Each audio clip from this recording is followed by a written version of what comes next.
Listen all to Dimension 20. Our cast of players will assume the role of heroic adventurers embarking on a dangerous quest. Our story takes place in the world of Spire. Spire mostly conforms to your expectations for a world of swords and sorcery, with one notable exception, and that's Elmville. Elmville is a little town in a nation called Solace. Solace may be home to elves, orcs, dwarves, and gnomes, but it resembles more of a 1950s through 1980s America. There are several schools in Elmville, but our story begins at the Eggfort Adventuring Academy, the world's premier training ground for would-be heroes. Our story begins with 6 freshmen on their first day of school, and the first bell's just about to ring.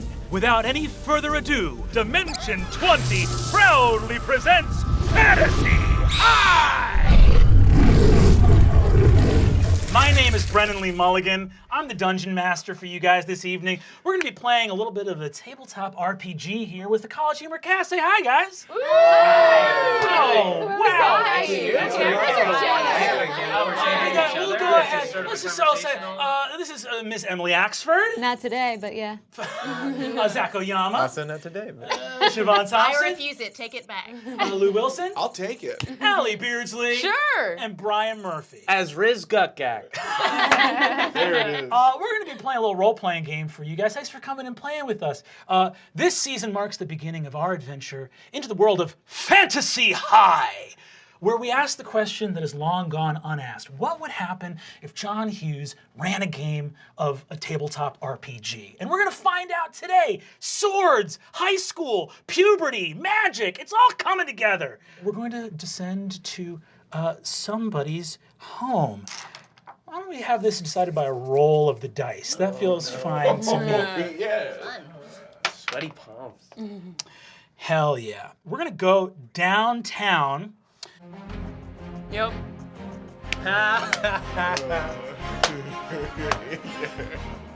As the clouds part, a flock of gulls flies over the Marigold River, heading down to an area of wealth and expansive taste. It's downtown Elmville, and we see that amongst the manors, there is a colossal, gilded man-o-war, a pirate ship, great and mighty, that has been dry docked and dragged out of the river all the way up onto land and turned into a mansion. We see vast hedgerows and various bankers and also like pirates dragging chests of gold up through like hedge mazes and topiary and fountains. And we see out on a little sort of clay patio. Lou, would you describe yourself for the other players? Oh, of course. Hello. I'm Fabian Aramis, Seacaster. You know, I'm a half-elf.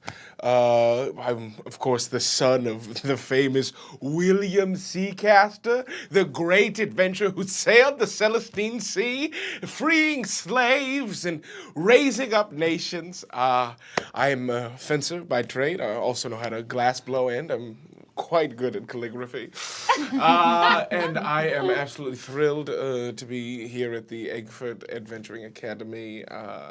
Very excited to kind of start on my adventure of becoming an adventurer, much like my father, that I may too one day take up the mantle of the Seacaster name and sow my heroism across Spire. You're out on a lovely day. You wake up early in the morning. You've had a great green protein shake made by your halfling maid, Cathilda. Oh. And you're out on the patio with your fencing instructor, Herson, practicing. Fantastic.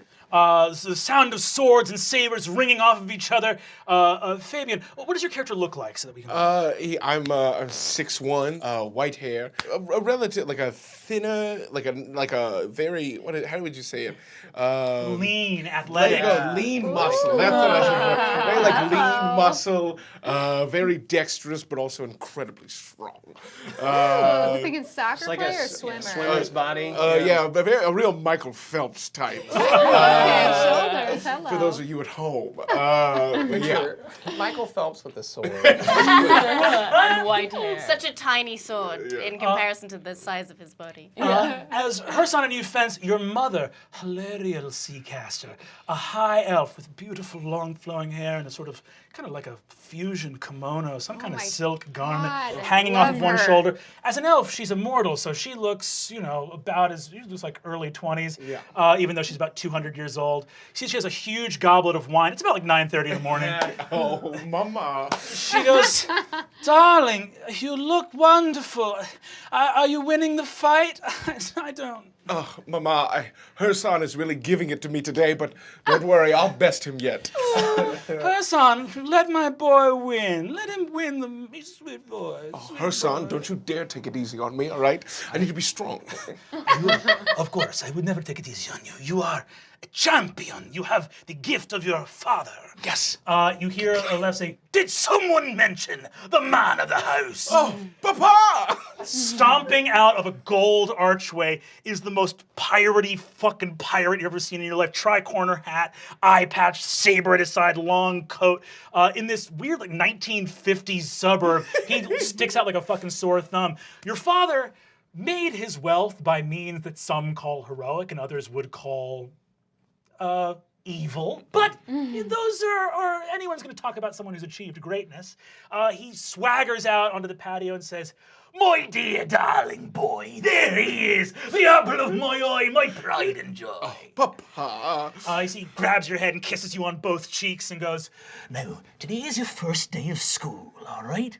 Now, I never had much in the way of book learning, never was raised in no school of any kind. So, here's what you do on your first day, all right? I've asked around. You find the biggest and meanest man there. Yes, Papa. You go up to him and you drive your fist hard and strong right into his stomach and send him to his knees." Yes, Papa. That's what I'll do. Just like you would have done if you ever went to school. "That's right, my sweet boy. Now, I have a little present for you if you're so inclined." Papa. You see, he reaches into a bag and pulls out a red and white Egg Fort letter jacket for the Blood Rush team, the Egg Fort Owlbears. Oh, Papa! He hands it to you and says, "Oh, my boy, my sweet boy." Now, technically, you're not on the team yet. They're going to have some informal tryouts today, mainly for people that are coming back and have played earlier season. Now, you're a freshman, but I've had a little bit of a conversation with Coach Daybreak, who's the coach of the Owlbears over there. And I understand he'll be accommodating you in terms of a tryout today. Oh, fantastic, Papa. Thank you so much. I mean, the tryout's just a simple formality. I mean, we both know that I have the skills to be a champion. Of course. You're my son. You're a direct reflection of me. Yes. You and your glory is the same as my glory. Yes, it is. That's how we relate to each other. Exactly. That's how it goes. Yes. Now, in addition to your skill and your talent and your raw power as a master of combat, I've also paid a handsome sum of money to Coach Daybreak. Oh. A bribe. Well, of course. An illegal bribe. I wouldn't. I would do the exact same. Of course. I would have done it if you hadn't. What do we say is the relationship between luck and talent? 500 gold pieces. My sweet boy! I love you. I love you. I love you. I love you. See, he grabs your head and kisses you on the forehead, and he looks over. You see that your mom is just literally winking at her son and waving over at him. And you see he goes, "My darling wife, I'll be dead in the grave and she'll still be alive." I know that, Papa. You know I'll die before you, long before. Yeah. The elven blood in you. You tell me every day.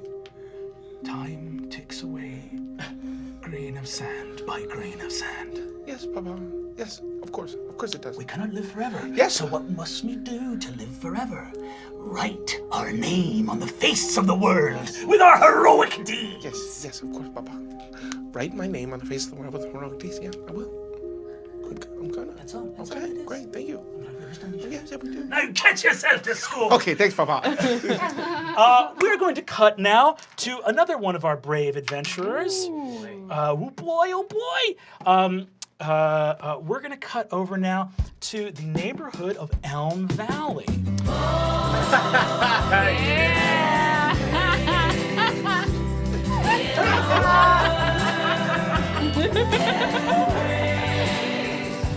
Oh, Lord save us. We are cutting over to Elm Valley now, where we're going to go and meet our wonderful friend, and it's her first day of school at Egg 4. It's Kristen Appleby's. Kristen Appleby's, you're in your bedroom right now. You've got an emblem of a cob of corn in praise to Helio, the god of corn, and his father Sol, the god of the sun. You have been touched by the spirit of the divine. You have been sent to this world to share the healing power of your God. Amen. It's true. You look at it and you see, describe your character and sort of what they look like, what their room is like, what's kind of going on. Yeah, Kristen Appleby's is always wearing a tie-dye shirt from a summer camp that she went to, like a religious summer camp. She has red hair, freckles. She's was made for camp. She walks around with her leather Bible that has her name engraved on the cover. She's always holding it. And yeah, she's big into the corn god. You hear a bunch of noise. You have a one-story kind of like ranch house, a little, that kind of Elm Valley is a super conservative neighborhood. Out in the living room, there's like a sofa and like a playpen for your little brothers. You hear your little brothers, Bucky, Bricker, and Cork are all out just like rolling around on the ground. Their school starts a little bit later than yours does. And you hear your dad, Mac, and your mom, Donna, yelling out there saying, I swear to God, Bricker, if you don't give your dad back his halberd, you're not going to be able to play when you get home, all right? Now say your prayers, wash your hands, and get ready to get to school. You hear a knock on the door, and you hear the voice of your mom say, Kristen, you up in there? You almost ready to go to school, sweetheart? Sure am. I just finished praying. You see the door opens, and you see your mom leans her head in. Your mom's sort of a thick-set woman. She's got this little sort of short-sleeved kind of mom shirt and the shorts. She's got some hiking boots on. Your mom and dad are human paladins. They work for the border patrol, going and making sure that people from the mountains of chaos and monsters don't get in. You see your mom says all right, saying your prayers to the corn god, Helio, praise be. I am. I'm almost done. Just another hour.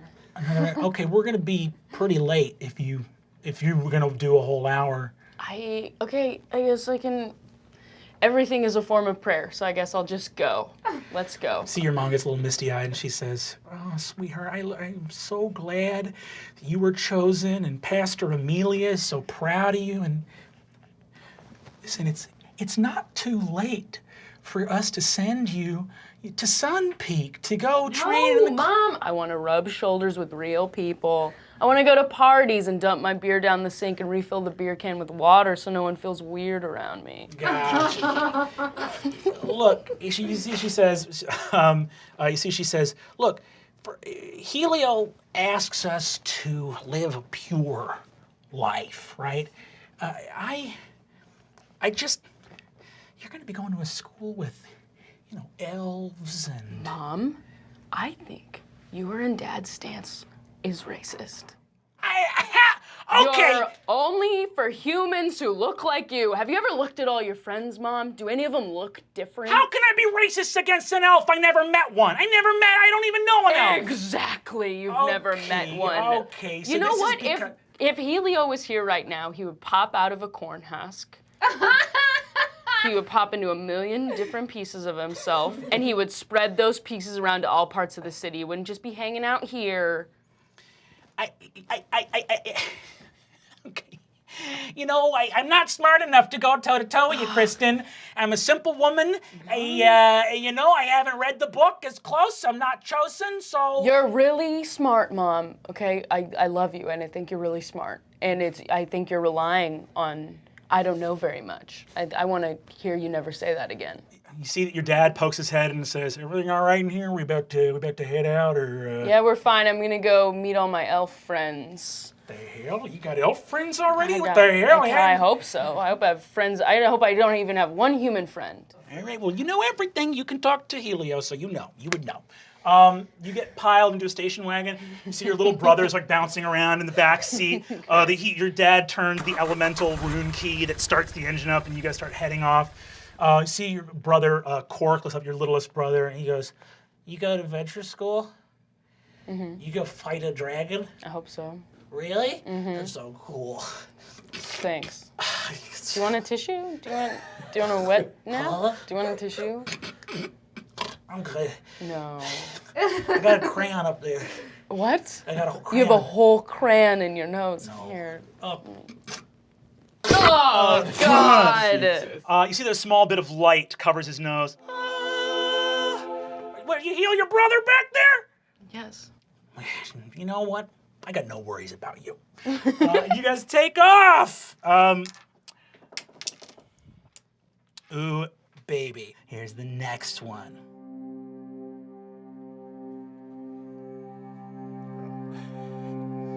Just really feel it.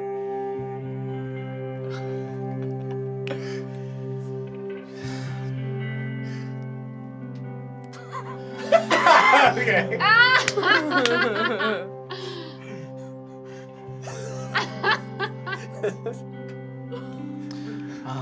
So it's pretty early. It's a misty gray kind of morning over in Little Branch. Little Branch is the area of town where like the small folk live. There's a lot of miniature houses over there.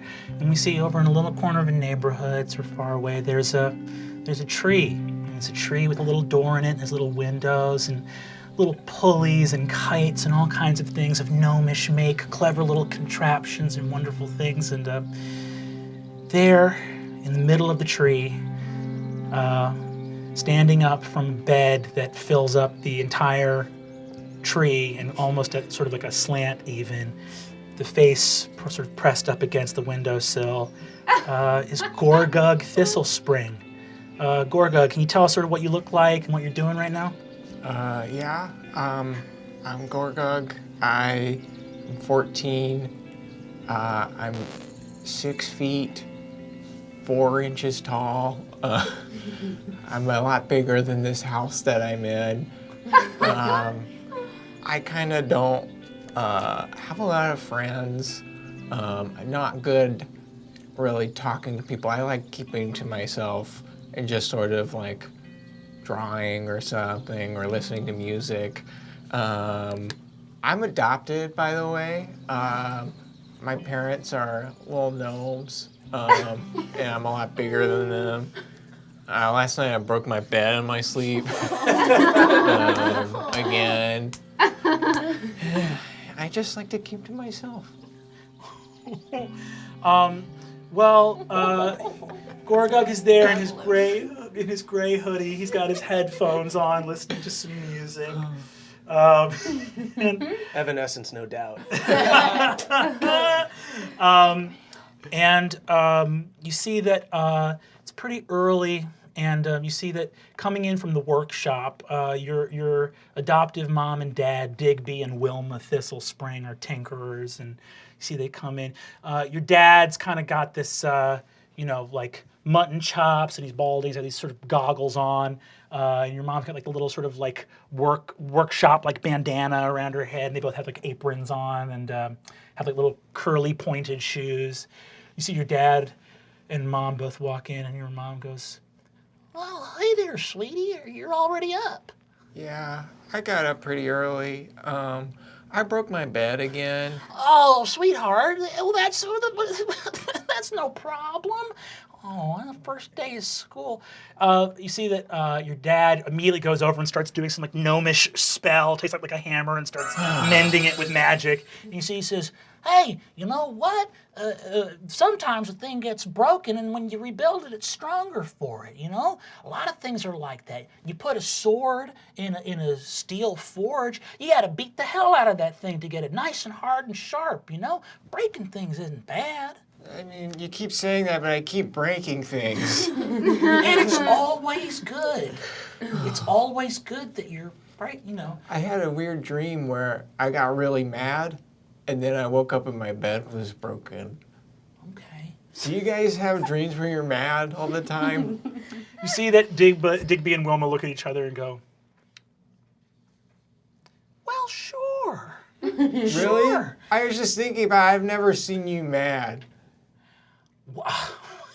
Well, you didn't see me when your old pa here dropped a screwdriver on my dang thumb. I was fit to, I said, hey, watch it, Buster. He really got You're it. so mad and you said, hey, watch it, Buster? Ugh, yeah, I really... I feel like my insides are boiling, Whoa, Mom. whoa. When I'm mad, I'm not mad right now. Okay, hey, you know what? Everybody gets mad sometimes, and one thing you can think about when you're going to school is hey, I'm things aren't going my way. I'm getting pretty PO'd. You know what I'm gonna do? I'm gonna sing a song. You see, your mom grabs like a little harp, and your dad grabs a little ukulele, and they start sort of harmonizing, and they go like, when you feel a little mad, it's probably because you really feel sad. Just remember your mom and dad, and then you'll start to feel real glad. That's right. Okay. That's right, bud. So just sing that song around the other high schoolers if you start feeling upset. Okay, I gotta go. You see Gorgug, you walk out, you see your mom right at the door, hands you a little tin flower. And you see she says, now, another, back at Oak Shield you had it was a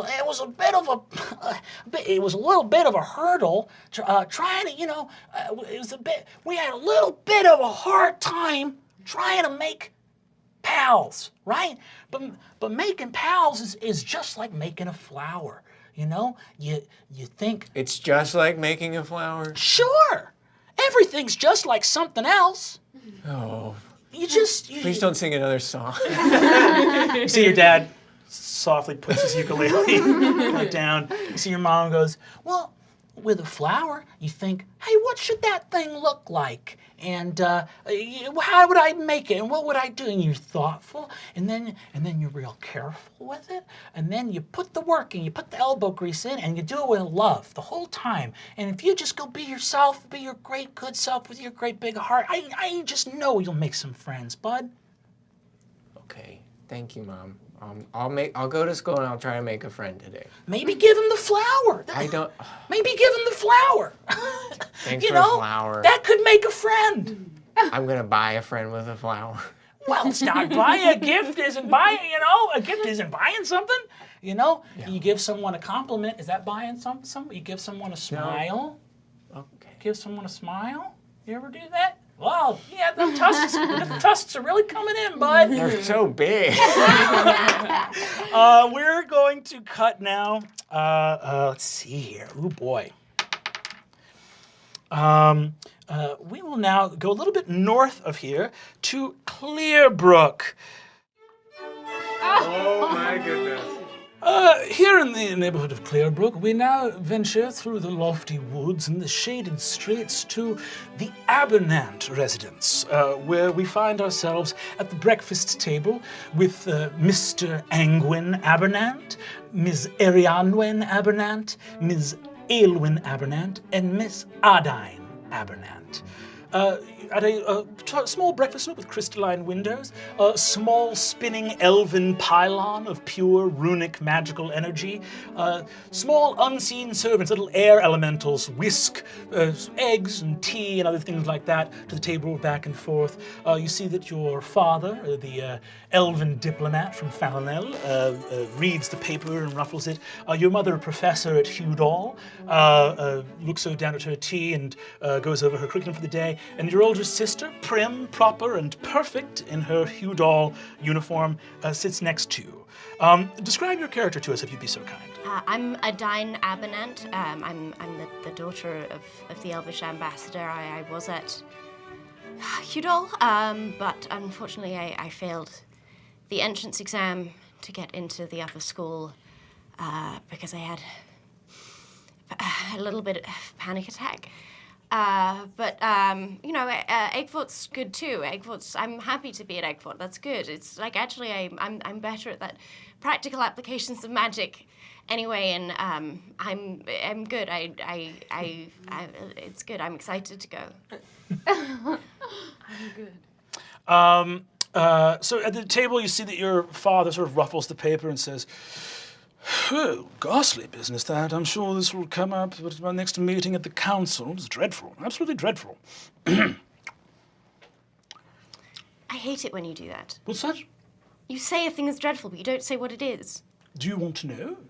I don't know. Adine, an inquiring mind is one that sees before it the opportunity for knowledge and strives to move forward. Your sister, Aylwin, for example, I trust that when she wants to know something, she will ask. That's the mind of a researcher, rather than sort of the responsive, more visceral attitude of a practical caster, you understand? If you really wanted us to know things, you'd get us papers ourselves, except you sit here and you say, oh, gosh, terrible, oh, drat, what a thing.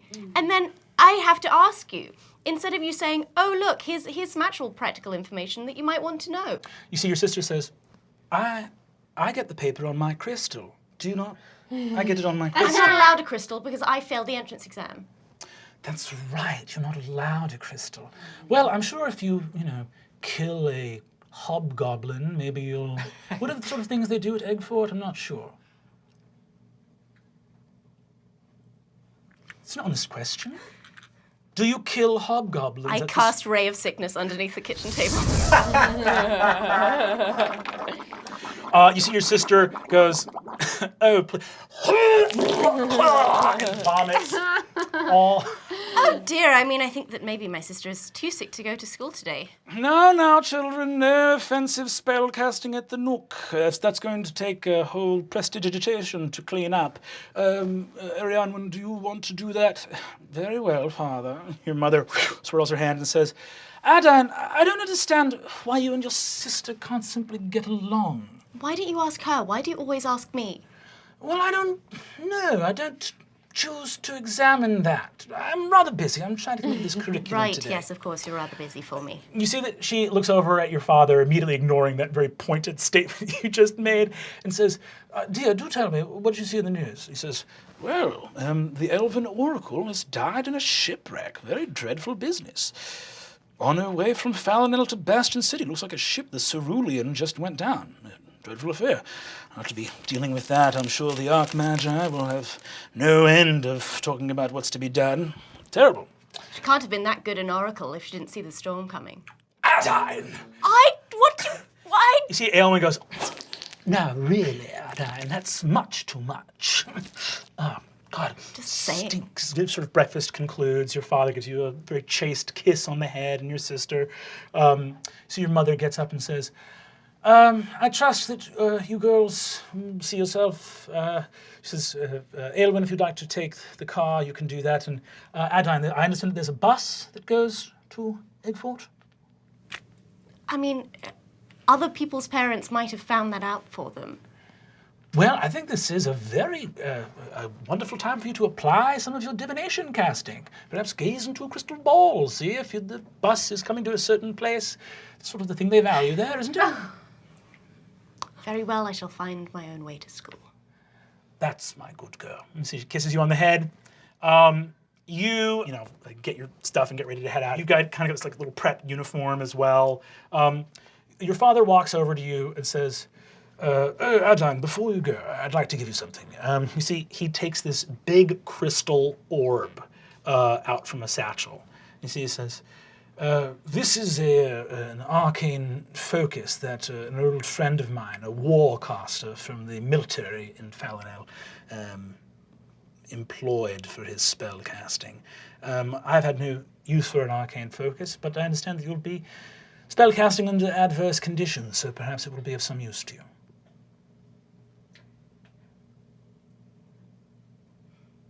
Thank you, Father. Oh, you're very welcome. Here you are. It's very big. What's that?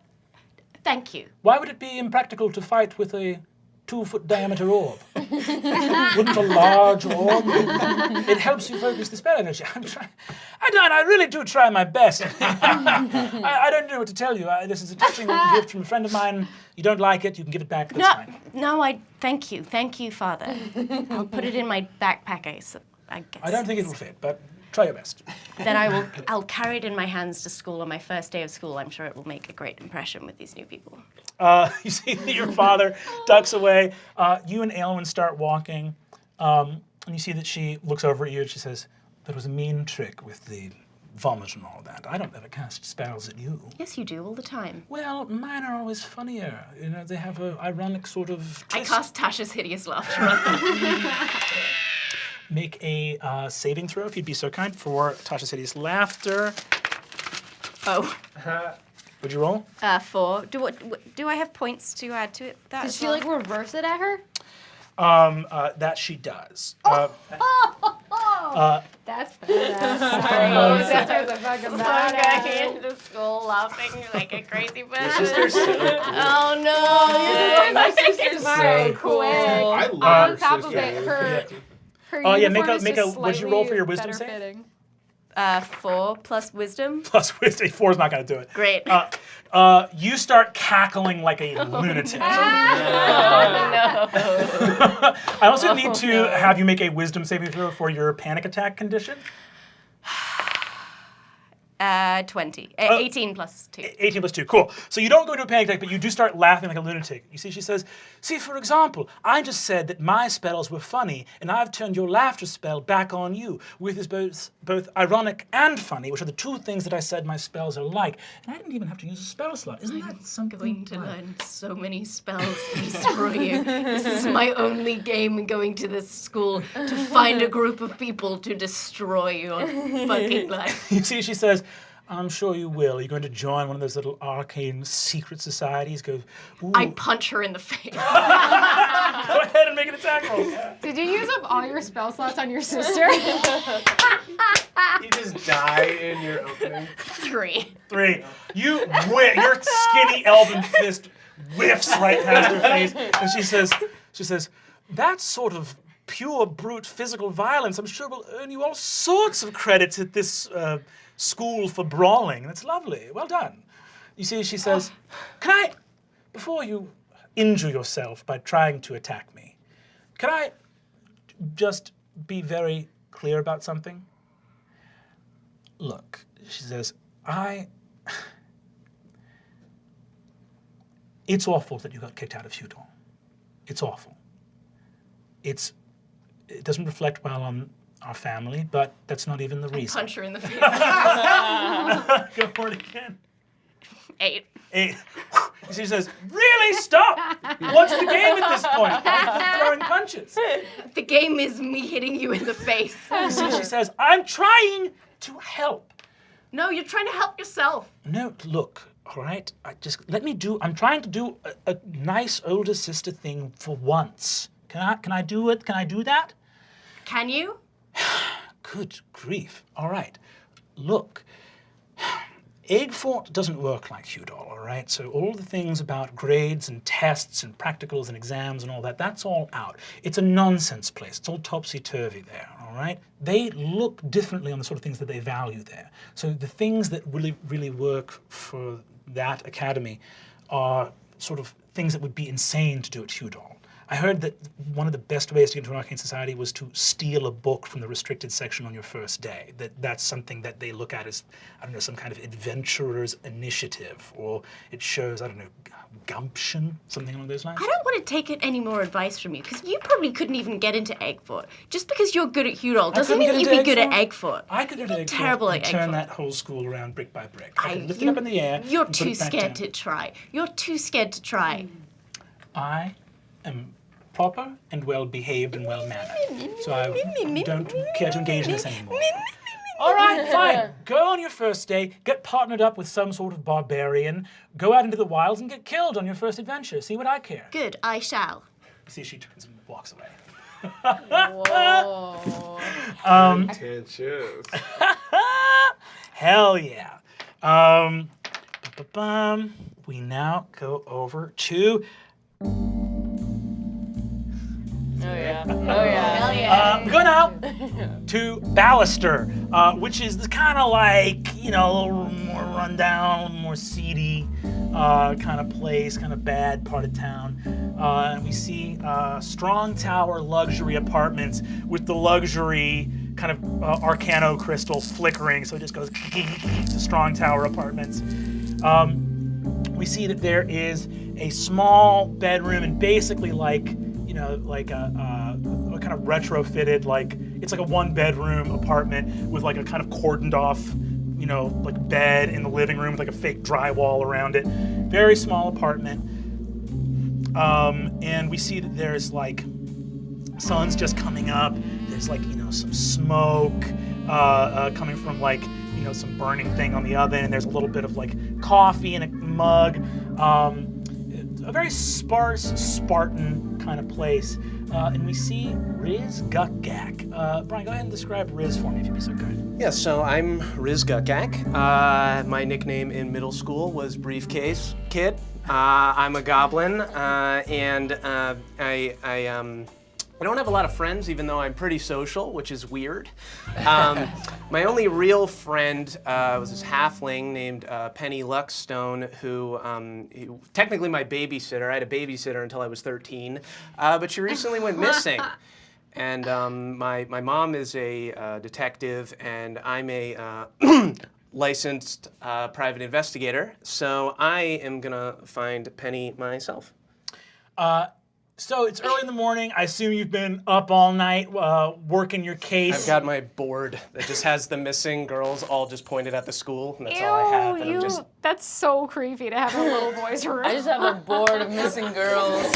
He's trying to find them. Whatever, creep. Yeah, whatever. You're not here. You're not here. None of you are here. Yeah. You take breaks and kiss a pillow. Penny. So you're Riz is there not kissing a pillow? Just being a private investigator. You see that it's early in the morning. You're kind of looking at the board. It's a really nice board. You got like the yarn and everything. It's kind of sparse clues wise. It's sort of just the pictures and the dates where they went missing and stuff like that. Trying to move it around to like make it different, but I only have like 5 clues. You see that the door opens and your mom, Sklanda Gukgak, walks in. Sklanda is a classic goblin. She's got sort of like green skin, yellow eyes, the big ears that come out to each side, but it's got like that classic like mom haircut, you know what I mean? Kind of like the bangs and like the kind of bob or whatever. She walks in, she's got like the sort of white shirt. She's got like a underarm holster for a little arquebus dress shoes. She walks in, she's got like the badge hanging off of the belt there. You see that she opens the door, walks in. She's been gone all night working. And you see that she walks in and she goes, Riz, sweetie, you're up? What are you doing? I got up, I got some sleep. I slept for 4 hours. We said 4 hours was the minimum. 4 hours is the minimum. I got 4 hours of sleep. Okay. I got up a couple times to work on the board, but for the most part, 4 hours of sleep. Sweetie, you know that it's not great that you're doing this, right? Well, they're missing. Mom. Why does this say licensed private investigator? It says it's little, but it's legal. It looks like a smudge. Oh, sweetie, that's technically really legal, skirting the line a lot. But overall okay. Yeah, look, sweetheart, you got a lot of gumption, but we have detectives that are working, or actually we have one detective working this case, but... And I can be your man on the inside. Man on the inside? Yeah, at the school, right? That's where the girls all went to the school. Yes, they all went to Egg Fort. And that's the clue that I have. She looks at your one clue. I went to Egg Fort, and she says, okay. You could throw a couple more clues on there. There's a couple things. We could, just read a newspaper? Or... Yeah, we'll just read a newspaper, the dates, right? Kind of circumstances, last scene, last person seen. That's why it's good to have you around, Mom. Why am I encouraging this? Don't do this. Scribbling dates. Don't. Oh, God. Okay. You eating? Are you hungry? You want something to eat? I had coffee. That's not food, sweetie. I haven't eaten. Okay, That's okay. I'm gonna go something. get some. What do we have? She opens the fridge and it's empty, and she goes, "Okay, I gotta go shopping." You see that she opens the thing, and there's some cereal. She takes a little thing of cereal out, pours 2 bowls, pours some milk in. You see that there's not enough milk for 2 bowls, so that she pours the milk out of her bowl into yours and puts water from the sink in it. And you see she puts it in front of you, and you see that she goes. Don't cry. You see she says. I love her. You see, she says, Shout out moms. all right, well, heat up, okay? Okay, thanks. All right, well, I'll find a time to go shopping and get the rest. Hey, today, first day of school, right? Yeah. And this Saturday, it's the 5-year anniversary. So if you want to head over to the cemetery, we can go visit Dad and sort of see how things are going. Yeah, we can do that. Does that work for you? Yeah. We can go in the morning if you got stuff you're doing. Because I know you probably try to make friends at school. Yeah, I'm probably gonna be busy because I'm gonna make so I figured like a lot of kids would just be like giving out their phone numbers on their phone, but I made business cards. Ooh. So I'll probably be busy Saturday. Oh. But why don't we do it in the morning? Sweetheart, yeah. Formality is great when you're trying to be a professional. And I know that you see me work a lot, and so that's kind of a professionalism. But there's something to be said. When I go out with the guys, I'll knock back a beer. I'll kick back a little bit. It's okay to relax. Yeah, get them relaxed. Get them That's relaxed? how we get them to tell us You relax. Tell us the secrets so that It's we not- can okay. solve the mysteries. Friends are for more than clues, sweetie. Right. Friends are for there's a lot of things we use friends for, right? So let's look at that as an opportunity to Start with the friends, then get the clues. Okay. Well, I'm gonna. You good to get to the bus? I'm gonna try to. All right. I'm gonna catch a little bit of sleep, sweetheart. You're gonna do great. Thanks, Mom. You're the best there is. I love you. Have a great day at school. Tell me all about it when you get home. Okay. Okay. Thanks, Mom. He gives you a kiss on the head, and she heads off to her bedroom. And we will now cut over to our final. Nice. Oh, hell yeah! We cut over to the Faith home, way over by the highway. Not so many people live out here. It's kind of a little house, chain link fence. There's kind of a little attic bedroom up there. Ooh, I'm in the attic? You're in the attic. Fuck yeah. Upstairs is a room that last year was filled with pastels and little unicorns and other shit like that. And now it's all fucking band posters and tour lists for who's gonna be playing at the Black Pit. There's a sick red guitar in the corner. There's some horn cream. There's some cream for kind of your horns that are coming in. Emily, go ahead and describe your character if you would. My name's Figuroth. You probably knew me last year as that really bubbly girl who was invited to every party.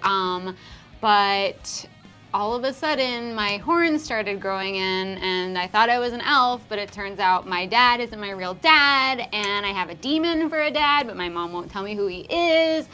So pretty much I'm kind of fuck everyone, and I'm just I've got a bass guitar, I've got some drumsticks, I'm ready to start a bass-driven band.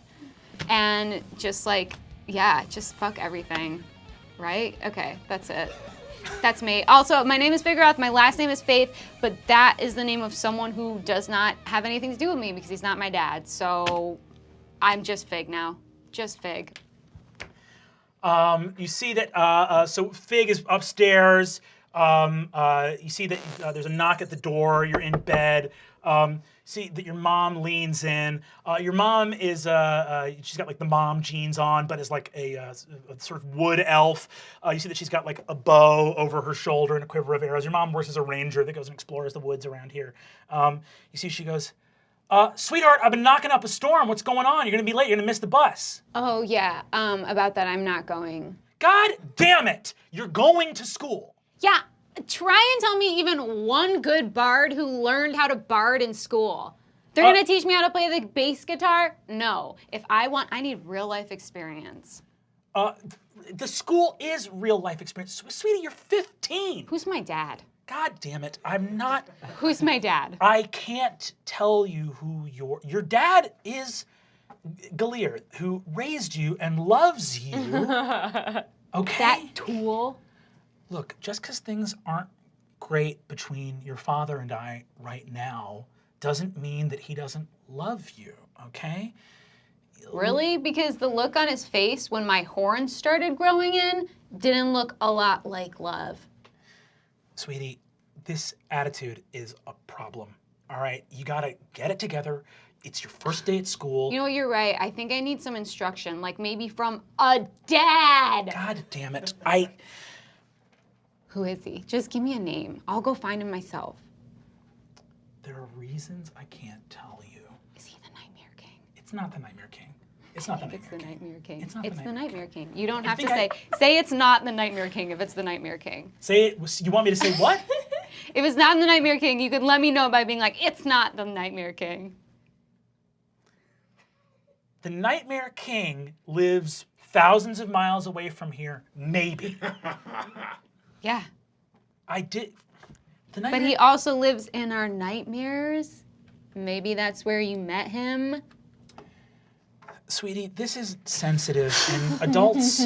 I light up a cigarette. Where the fuck did you get a cig? She snatches it out of your hand. Where did you get that? I light up another. God! Where did this come from? You were so well behaved a year ago. See, she sort of like collapses against the wall. Look, okay, well, and she looks out the window and goes, well, there goes the fucking bus, huh? There it goes. Are you happy? Bye. Anyway, so I think I'm just gonna sort of stay home and work on some music. I've got a song called My Dad is a Demon, but he's also a deadbeat. So I'll just work on that. You're going to the school. Bye. And you see that she walks out, picks up the phone, and she calls someone. You can hear her speaking in Elven downstairs, going, I can't believe I ever thought I was an elf. So lame. Oh my god, just so many TH soundings. Fig. I know you're talking about me. I can hear you saying fig. And Got nothing to do with you. Get downstairs. You see Like your mom Swedish. comes back upstairs and goes, I have to go to work.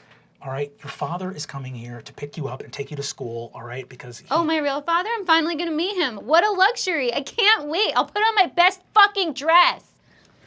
Get dressed for school, all right, and we will talk about this. I love you, and I know this is hard right now, but we're gonna you gotta put the cigarette out while I'm in the room. While I'm in the room, you can't smoke. I put it out in her coffee. God damn it! You see that she walks out of the room. Just tell me who my real dad is and I'll call this war off. She walks out of the room. She leaves. You see that she walks out on the front lawn and a humongous griffin flies out of the sky going, lands in the front yard. She mounts on its back and flies off. Okay, that's pretty dope. You see that a moment later, a car rolls up, and Galir, who not your biological father, but the man who raised you, steps out of the car. He's not looking great. He's sort of lost some hair. You've never seen an elf with a comb over before. He's got like a little bit of a paunch. He's got like a little sort of short sleeve button up shirt. He's like working at a different job now because he quit his old one, and he's got like some what look like beans or something on his shirt. You see, he steps out of the car and knocks on the door. Dun, dun, dun. Hey, go answer it. Galir, have you been eating out of cans again? What? Oh, my daughter. Yes, I have been eating legumes, as it were, for I have found that in my new living situation over at Strong Tower Luxury Apartments, Wow, you really emphasized luxury. they're not the worst in the world. They're all right. But I've found that it's, I've been eating beans. Okay. So I'm guessing you were sent here to try and get me to go to school, right? Well, I'm going to give you a ride. Okay, let me just go use the bathroom and then I'll come. Okay, that sounds good. I go into the bathroom and I cast Disguise Self to make myself look like my mom. Mm-hmm. And then I come back out. You walk back out and you see he goes, Sandra Lynn, what the hell? I thought you needed to go to work. I know, I've changed my mind. I don't think she should go to school. She made some really compelling arguments about how bards need real life experience. So thank you so much. And also thank you for keeping it a secret who her real dad is. Well, all right. But between you and me, we can say the name out loud. You see, he says, well, he's actually, if you want to go talk to him about the paternity test, we can, he's free today. Yeah, yes, I do. Can we do it in the next hour? Sure, that's fine. Okay, that's yes. fine. That's no problem. Thank you so much.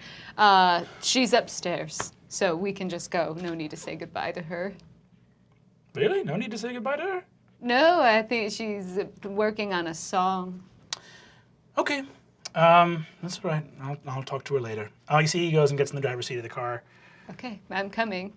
You sit. What's the duration on your disguise self spell? 1 hour.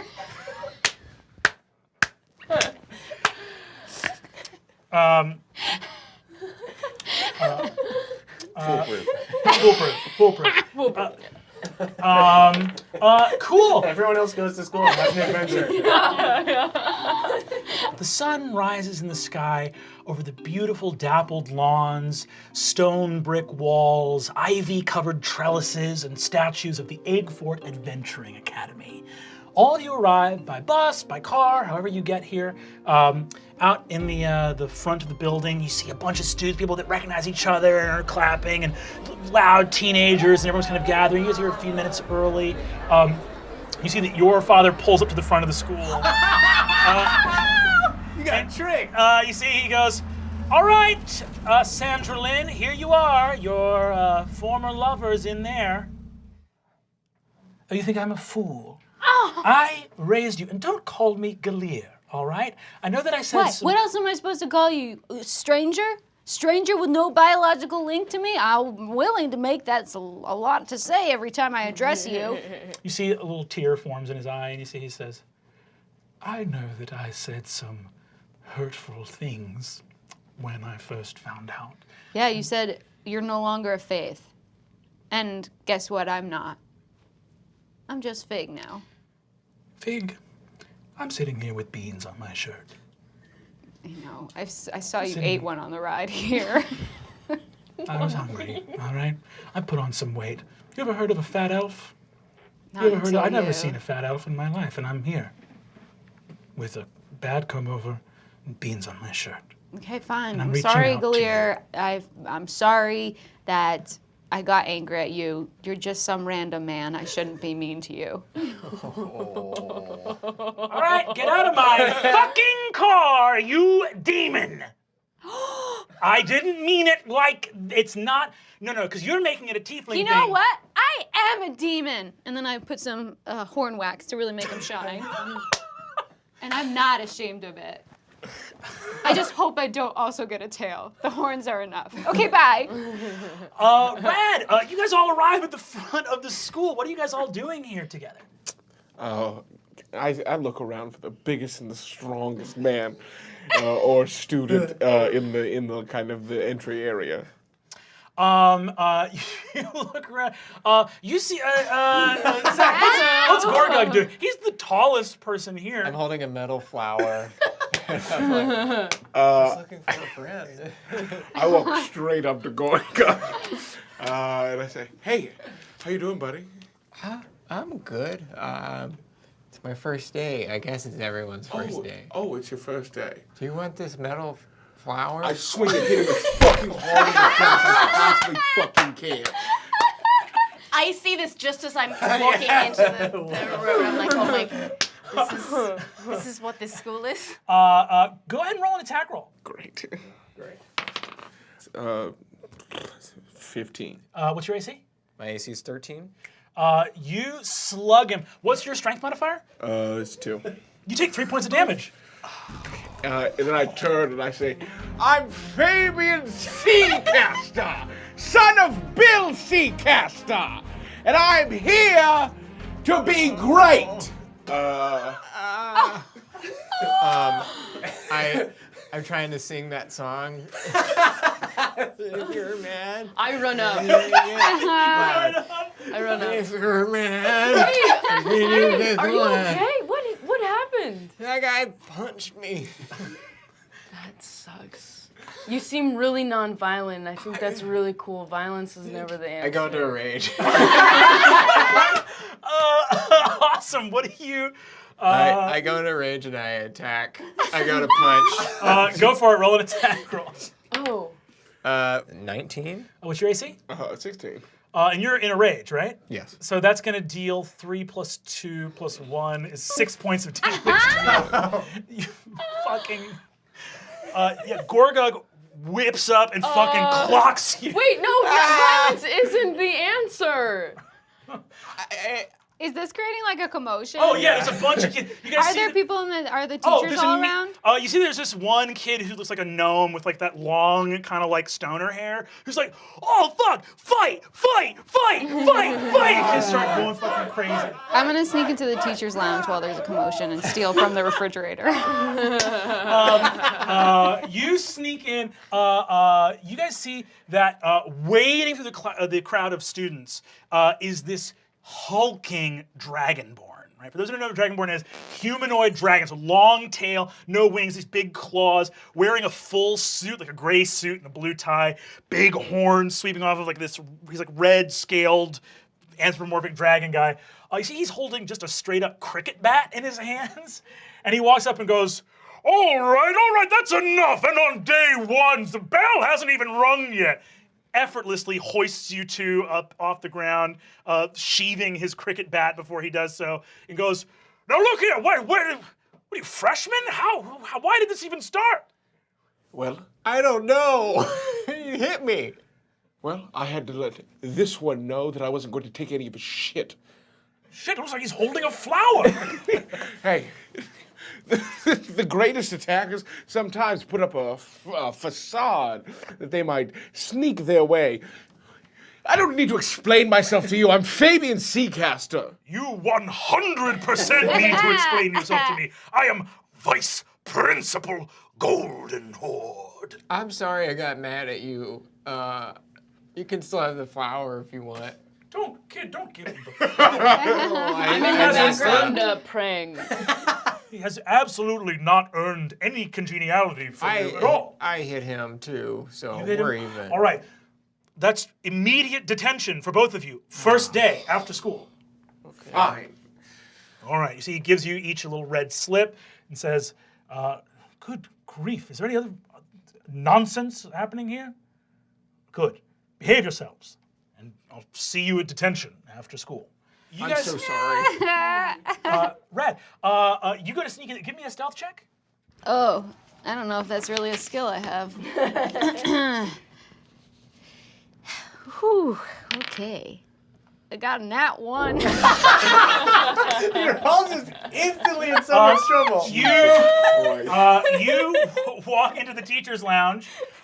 You are in there for what do you steal as you go in there? Is this like little? I'm books just and- going through the fridge, seeing what kind of food there is. Oh, elf food. You see elf that there food. is a God. you see that there is a little Tupperware container with a transparent steak in it. You can like partially like see-through or like ethereal, and you see it says ghost steak. Please do not eat for Ghost Professor. Yeah, I'm gonna eat that. I take the ghost steak and I just start eating it. You have a very fucking hard time grabbing it. Fuck. You see the door opens and this vice principal guy walks in and goes, okay, immediate detention. We are 3 for 3, and I'm about to ring the first bell. The crazy thing is, you're just playing into my hand. Welcome to my game. You just did exactly what I wanted you to do. I don't know you, right? This is baffling. I know. What's That's your why I was able to two-step around you. Describe your two-step to me. How have you bamboozled me in this moment? Walk me through how you've bamboozled me. All right. My plan all along was to get caught so I would get kicked out. And you are just scooting me along. I put my combat boots up on the table. What's the deal with that steak? I can't pick it up. Right, it's for ghosts. That's ghost food. Now, I'm going to be very honest with you. I don't think you fully know what detention means. You're not suspended. Do you recognize me? See, looks at you and says, no. Because last year, I was on the cheer squad. I was one of the girls that they used to throw up into the sky because I was so teeny tiny and cute. I shouldn't be having a conversation with you alone in the teacher's lounge. Get the fuck out of here. Get out of here. Get out of here. Okay, Go. I'll leave. All right, Bye. good. Bye. What's your name again? I'm Vice Principal Goldenhorde. Okay. Good grief. It's kind of cute. Don't say that. Shh, don't say that. Get out. You see, he shoos you out of the Or maybe that's part of my plan too. Shuts the door.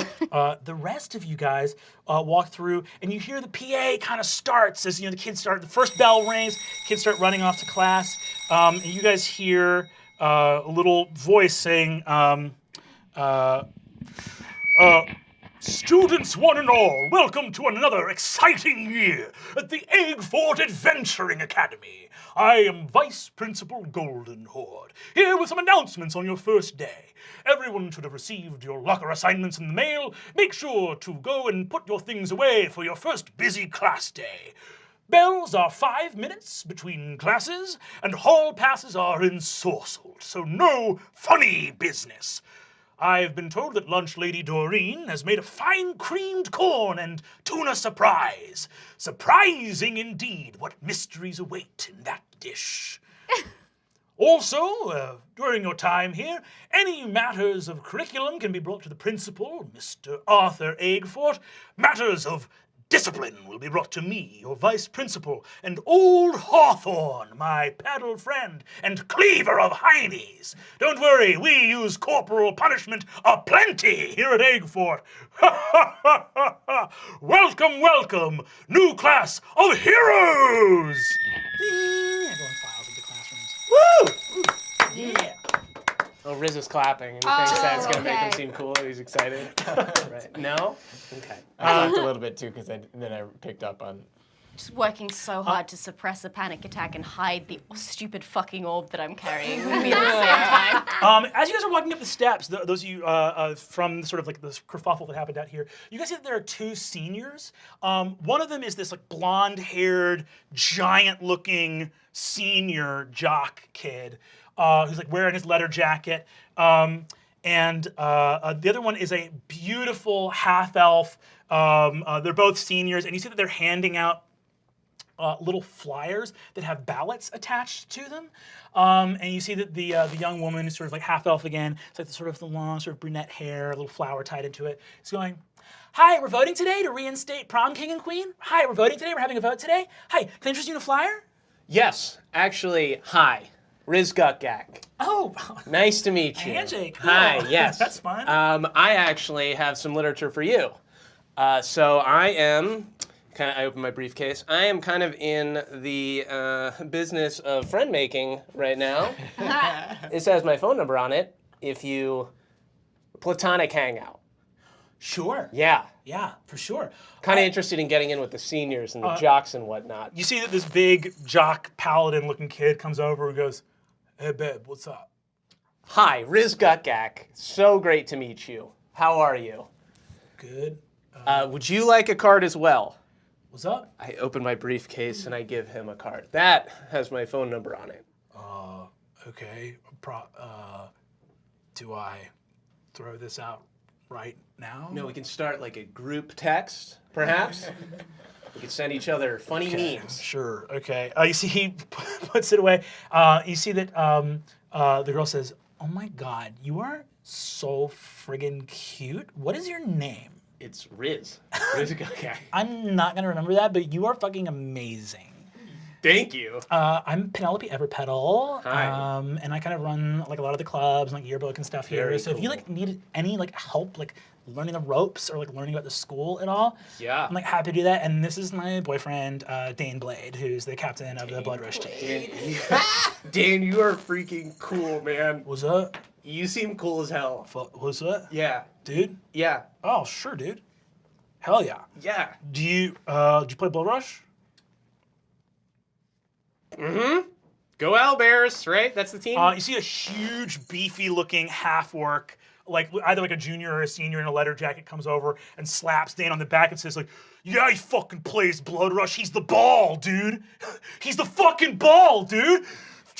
He's the fucking ball, dude. I'm actually not the ball. You're the ball. That's your fucking name now. You're the ball. It's actually Riz Gukak. If you'd like some literature, and I open my briefcase again. Make an opposed athletics check, if he's okay. Oh no, it's a -2. A 4. You see that this half-orc grabs you and stuffs you as a ball and just dunks you into a trash can. Boom! That's what's up, dude. You're the ball now. Everybody, this kid's name is Ball. If I hear you call this kid anything but Ball, it's your fucking ass. I suppose I'm technically the ball this time, but not always. You see, Penelope goes like, Dane, get him to stop. And you see he goes, huh? Oh, sure. Hey, Rog. Dude, it's chill. And you see Rog goes, yeah, okay. Sorry, dude, just like I see people fuck with you and it makes me want to go fucking nuts, dude. I just fucking can't take it, man. Fucking love this team. Go Owl Bears. You see that they walk away. You see that Penelope looks over Adine as you sort of walk up the steps. You see she goes, I freaking love your orb. That thing is huge. Thanks. My dad gave it to me. I don't want. Do you want it? Do I want? Yeah. I don't. No, like I'm good, but like thank you. You can keep your orb. Listen, I don't know if you have enough space to carry it with that giant orb you're carrying, but this is it's a little ballot. We're basically having a vote because like for a long time they basically never like A4 hasn't had a king and queen at prom, and me and my boyfriend Dane are trying to like I'm part of like the yearbook club, and we're basically trying to like get that back, like bring that tradition back. What does that mean? What does being prom king and queen mean? Well, there's like a vote. Right? That has, like, if enough students say they want it, we'll do, like, a vote, and people can, like, vote for prom king and queen, and then, like, have a special dance, and it'll be really fun. They just get a special dance? That's what that means, is that... Yeah, okay, I mean, I'll vote. Yeah. I don't really understand it. You should vote for it, and just, like, as an aside, like, it's gonna be a lot easier for you here at A4, because I can tell you're a freshman. It's gonna be, like, a lot easier if you, like, ask less questions, because like probably like it'll become clear the more time you spend. Especially fewer questions. Sorry? No, okay, I'll sign it. You see the guy says, babe, it's fewer questions. Less questions is wrong grammatically. You see she's like, fine, Dane. She says, okay, so why don't you just take the ballot? Yeah, I'll take it. Thank you. I'll vote. Where do I vote? There's little boxes in front of the assembly, which we're going to now. Oh, great. Welcome. Thank you. Cute outfit. It's like you go to a different school than here. Fun. Let me know if you need help stashing that orb.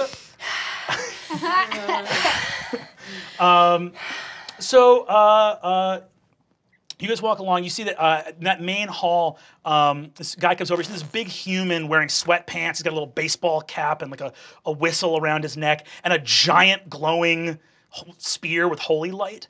You see that he claps Dane and Rog on the back. You see that Rog is like looking at you in the trash can, and the guy goes like, there are my boys. There are my bruisers. There's Rog and Dane. Heck yeah. You see he looks around at the two players, and he looks over at you, and you recognize him from church, from the Cathedral of Soul. And you see he goes, oh, that's great. Kristen, what are you doing here? Oh, I go here now. It's my first day. Good to see you. Oh, it's great to have you, kiddo. That's great. I love that. I'm gonna need you to make an opposed athletics check. Great. Where's athletics? Oh, 2, 7. We're all just getting our asses. Yeah. You see that you are shoved to the ground, and your backpack goes everywhere, and your Bible like sort of spills out of your hand. No. And you see that there is a tall, looks like an elf, but like his skin is like deathly pale. He's got like black hair hanging, and he's got like a mesh shirt with like a belt kind of like diagonal across it, and like sort of like bondage pants, like sort of that kind of like Hot Topic look. And you see he's got like a rat on his shoulder, cool. And he's got like spider web designs on some fingerless gloves. And you see he goes, What's up, cleric? How's it going? Did you do that on purpose? I don't know. Did God curse us to live on purpose? Ooh, see, let's start from the beginning, okay? Any curse you may feel is probably human-made because we were all made just a little bit off. Oh, I know I was made off. My heart is fucking broken. Okay, look. You see that the coach helps you up and hands your Bible to you and goes like, hey, Zane, do me a favor, pal, and beat it, huh? Why don't you beat it? You see that Zane says, I don't know. Why don't we all just beat it? And he turns into bats. I'll pray for you, Zane. You see that the coach shakes his head and he goes, that kid he's a piece of work. He got kicked out of the theater department and he's taking it hard. Who gets kicked out of the theater? That's where you go when you're kicked out of anywhere else. Yeah, exactly. He's having a hard time. But hey, it's really good to have you here. And you know, if you ever need anything, come talk to me. I'm happy to help you out, all right? Yeah, thanks. It's good to see you. Good to see you too. Anyway, you can't say it too loud because there's a bunch of people of all kinds here, but praise be to Helio, huh? Go corn guy. Yes, yeah, praise be to Helio. You guys all leave this place and end up in the assembly hall. It's a big auditorium. You guys are all there together. Riz, I assume you get out of I'm it. covered in trash. Like I couldn't get it all off. You guys gather, and you see a man step out in a purple corduroy suit, and he's got an umbrella, very like dark skin and a monocle, and this long white beard that goes like past his waist. He's got a little watch fob and a monocle on a little chain, and you see that he steps out to the podium. You see he produces, as if from air, a little saucer with a teacup on it, and steps to the podium, being introduced, of course, first by from offstage. Ladies and gentlemen, your principal, Mr. Arthur Eggfort. You see that the sort of this old wizardly man steps out and says, welcome one and all to another exciting year here at the Eggfort Adventuring Academy, where we train the next generation of adventurers. And what is an adventurer? One who goes on adventures? I say that an adventurer is a hero. And what is a hero? A hero is someone with the strength of heart, courage of spirit, and the might of will to go to strange lands and enact violence on things there. We go to places where there are things that must be destroyed, and we destroy them, wandering from town to town, getting into trouble, meeting in flop houses and taverns, and getting into scrapes with the law, and otherwise finding ourselves engaged in all manners of tomfoolery and shenanigans, sometimes violent, sometimes fatal. Yes, fatal. A hero is a violent wanderer who enacts their will bloodily and with strange magics upon the world. But does a hero truly stand alone? No, the strength of the hero is the strength of the party. And what is a party? A gathering of friends, perhaps with some alcoholic beverages, some fun music. A jape for all of you. A party is a group that comes together to embellish each other's strengths and eradicate each other's weaknesses. A party is composed of those who have sworn themselves to each other to make themselves greater than the sum of their parts. Perhaps we have flaws within us. Perhaps we don't cast magic, and we need someone who can cast magic to help us when we need magic. Perhaps we're very tough and we can sustain a lot of injuries, but we need somebody who is very good at hurting people there with us as well. Perhaps we need a sneaky person to sneak. Not always. Sometimes you don't need that. But occasionally, in circumstances where you do need one, you really need one, right? With traps or other things like that. That is the meaning of party. And party is the meaning of hero. Never forget, all of you. Oh, that's bad. Never forget that the greatest magic of all is chronomancy, the magic of time. Welcome to your first year, freshman, at the Egg Fort Adventuring Academy! He turns into light, disappears. My hand was on the fire drill the whole time to pull it, but I was so moved by that I actually took it off. I was looking for a pencil that whole time. Really cool. After that, a bunch of different classes open up. You see that Golden Horde sort of says, we have some orientation events today. For those that are interested in matters of the arcane, we'll have an arcane orientation happening in room 212. We will also have a number of tryouts and battle orientations and things of that nature. Please file out. Obviously, we don't want to corral you into a class without your own choosing. So be wise and find the best fit for you. Very well. Enjoy, students. And you see that students begin to sort of file off. The freshmen at least start filing off towards different orientations and things like that. I want to find Lunch Lady Doreen. Cool. Yeah, you can go find Lunch Lady Doreen. Yeah.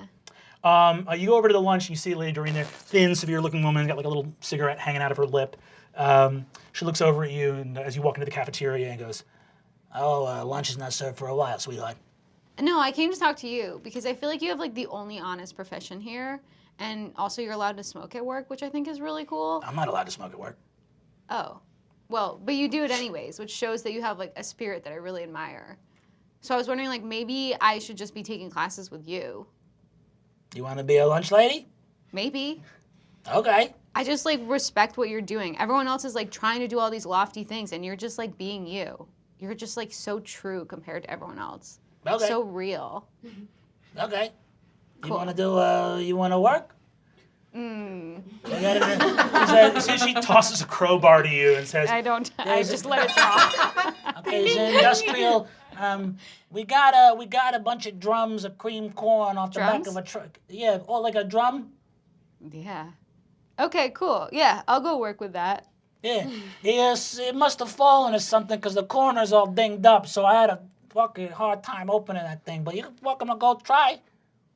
Wait, so that you're having a hard time opening the drum? There's a big old drum, right? There's a bunch of drums. She points to a bunch of metallic oil drums in the back, big metal canisters. Cool, yeah, I just go there and start playing the drums. She looks over and she goes, "What the fuck are you doing?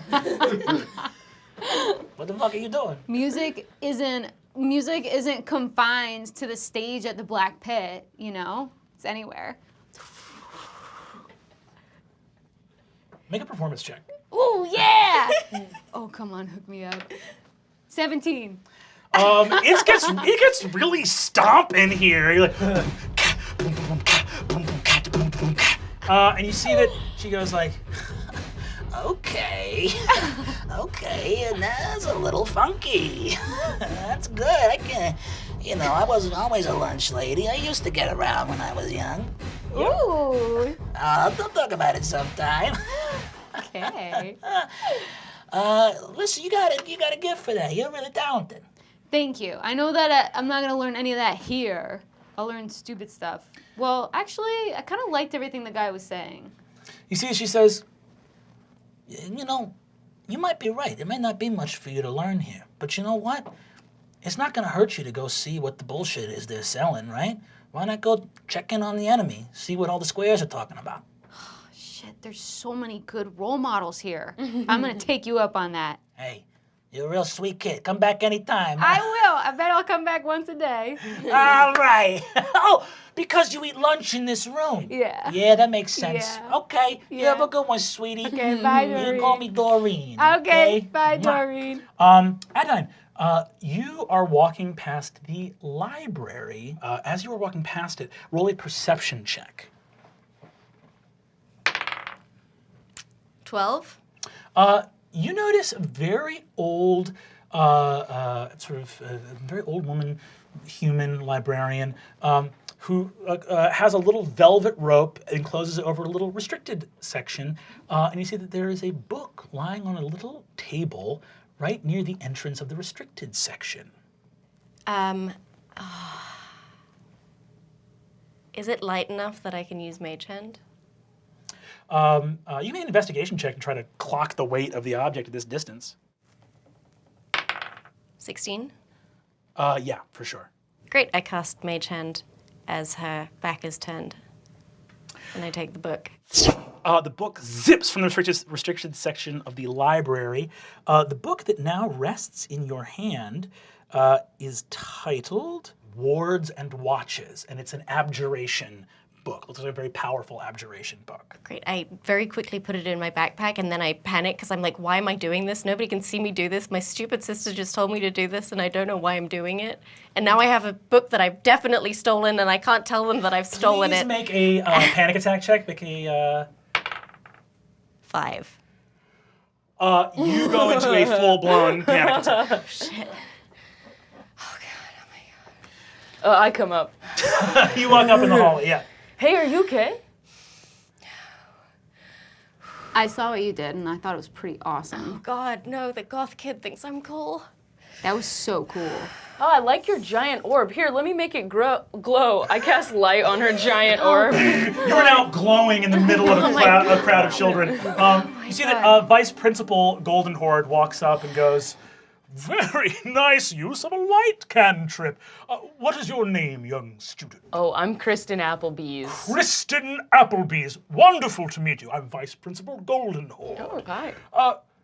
Young lady, are you all right? I found this book. You found it?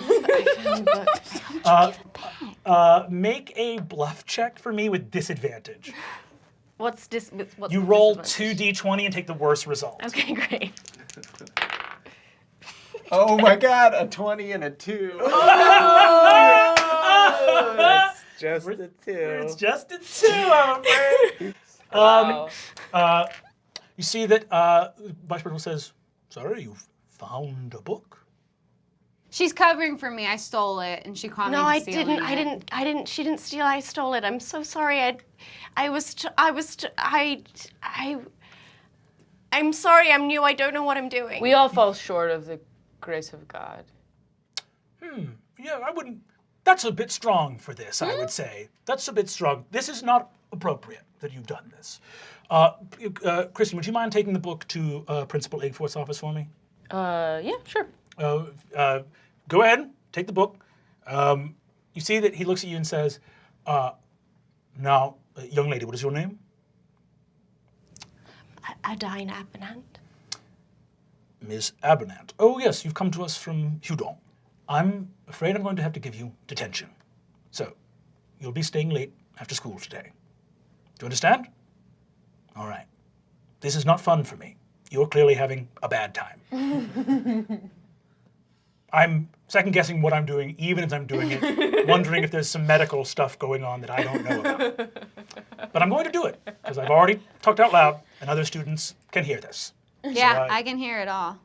Hi. Hey, for real? We're not going to do this. You think we have a thing, but that's where you're wrong. We don't have a thing. You have a thing. Who's running detention? Good grief. All right. You are going to get detention. Here's your slip. Hands you the slip. Blood rush trials? Blood Rush Trials, yes, let's do it. We are out on the field, baby. Everyone's out there. Dane Blade is out there. Rog Barkrock is out there. And you see that Coach Daybreak is out there as well. You see that, what do is you approach the pitch. Well, hello, comrades. Everyone looks at you wearing the letter jacket. Dane, good to see you. Saw you you and your friend deal with that little goblin earlier. Oh, good stuff. That was miraculous. He just crushed him out. Ball. I like that. I'll call him Ball when I see him. Okay, what's your...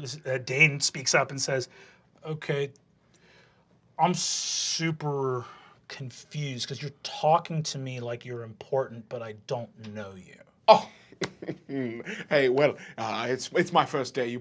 I'm Fabian Seacaster, Bill Seacaster's son, the great adventurer, Bill Seacaster. I'm his son, Fabian, and I'm going to be on the Blood Rush team. So it's exciting to meet you and get to know you and. Make an insight check for me.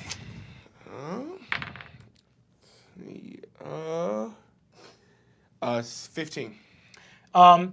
You notice that these players look to Coach Daybreak, that whose jaw is set, as you mentioned your father, and you see that Dane looks up at you, looks at the coach, and sort of all these like boys are looking off the coach's expression. Basically, you see that Dane turns to you and says, "Oh, that's right. Yeah, your dad's the richest guy in town, right?" Yes, that's him. Yeah, pirate. Yes. What? I'm sorry. I'm sorry. Privateer. He's my father's a privateer. You see, Rog says, "I don't know what that word means." Well, he worked in conjunction with different enterprises and things. He wasn't just running around just raping and pillaging like pirates do. That's not my father. My father worked. He was charged with tasks and adventures. For real, dude, I've never heard somebody that plays Blood Rush talk like you. You're using all kind of words that are just like. Well, I mean, I'm one of a kind. You see, Rog says, "Yeah, I bet you are one of a kind. One of a kind of a bad person." Ah, what a witty bomb. That's good stuff. See that Coach Daybreak leans in and says, "All right, guys, all right, we're going to have some tryouts now. Let's everyone lay off of Fabian here. Fabian's father made his money outside of the nation of Solace. And part of the laws of Solace is that the things you did in the outside world can be forgiven under the national amnesty if you swear on the charter, right? We got people that live in the forest of the Nightmare King or in the Red Waste. They want to come here and make a better life for themselves. The council forgives that. They let people not have to live down their past, even if they did all kinds of things that they're still benefiting from." Yeah, well, it doesn't matter anymore, right? That's right, kid. Well, let's get this tryout started, huh? Yes, let's get this tryout started. You see, he says, "Well, why don't we start you out with some running drills, huh? Fantastic. Go ahead and maybe some athletics checks." Great. Nat 20. You run the fucking field on these guys. You're like 16 and you are fully flatlining seniors. You take Rog Barkrock, who's the huge half-orc, like second in command guy, fully down to the ground, no sweat. He looks up at you and says, "This guy fucking cheated, dude! He fucking cheated, man!" Oh, Rog, another one of those witty bombs of yours. I did not cheat. You see that he goes into a full rage, and Dane says, "He's doing it!" and jumps on him, and his friends all restrain him. Coach Daybreak comes over to you and says, "All right, well there, fancy boy, you got some moves on you, I'll give you that." Fancy boy. That's a fun nickname. Is that going to be my nickname? Like Ball, I'm Fancy Boy. I like it. Well, you got real chops. Let's see how you do throwing. You see Dane looks up and goes, "What?" You see, says, "Yeah, let's see how he does throwing. I want to see it." The coach sets up a play with people running around you. So there's like a scrimmage. There's the other side of the Blood Rush field. Big like stone. You're not on like grass, like a weird stone. This is actually it right there. The coach sets up this scrimmage where you're gonna make. The idea is for you to like pass to somebody, basically, like you're sort of quarterbacking effectively. As you get started, go ahead and make me a perception check real quick. Critical failure. Critical failure. 20 and a 1. Cool. Having a That's day. so funny. 20 to 1. 20 to 1. So you get Such a set great up. buddy. Now go ahead and make me an athletics check. Great. That's what I prefer. 22. Fuck yeah. he gets you the ball. He's like, we want to see how you pass. I'm gonna roll a little opposed check. Okay. He sets you up. You survey the field, and you see a bunch of people that you could pass to. But all the people that you could pass to are kind of like losers that you just fucking like either clotheslined or like rope-a-doped or moved around. Of course. As the lines charge each other, you see a little opening that you could break through. Oh, I'll take it. You charge forward. Your team looks like, what the fuck is going on? You effortlessly dodge and weave through all of the other athletes and fucking get to. What do you do when you get to the end zone? I place the ball down gently. Good game. I like that those plays were real nice. Dane, good stuff, my man. The hell? You didn't throw the ball, dude. Well, I mean, it worked out best, I thought, for the play. Yeah, you know why you didn't throw the ball? Because you have bad thoughts about what to do. Oh, Rock! This is funny. I see the. Does Rock roast us often? This is fun. Coach Daybreak looks at you and says, you can hit the showers, bud. Oh, great. Is anybody? I see all you boys over there. Nobody else starts to leave when you notice it.